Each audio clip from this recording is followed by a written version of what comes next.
మాదక ద్రవ్య రహిత సమాజాన్ని నిర్మించే లక్ష్యంలో యువత భాగస్వామ్యం కావాలని ఖమ్మం 3 టౌన్ ఇన్స్పెక్టర్ మోహన్ బాబు పిలుపునిచ్చారు. అంతర్జాతీయ మాదక ద్రవ్యాల దుర్వినియోగం, అక్రమ రవాణా వ్యతిరేక దినాన్ని పురస్కరించుకుని ఖమ్మం 3 టౌన్ పోలీసుల ఆధ్వర్యంలో ప్రకాష్ నగర్లో అవగాహన ర్యాలీ నిర్వహించారు. మాదక ద్రవ్యాల వల్ల కలిగే అనర్థాలపై ప్రతి ఒక్కరికి సమగ్ర అవగాహన అవసరమని ఇన్స్పెక్టర్ తెలిపారు. మాదక ద్రవ్యాల దుర్వినియోగం అనేది వ్యక్తిగతంగానే కాకుండా కుటుంబం, సమాజం, దేశంపైన కూడా ప్రతికూల ప్రభావాన్ని కలిగిస్తుందన్నారు.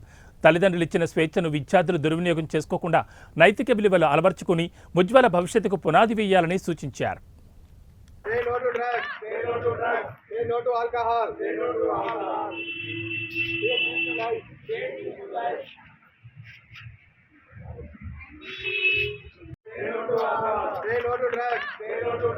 Say no to alcohol. Say no to life. Say no to life.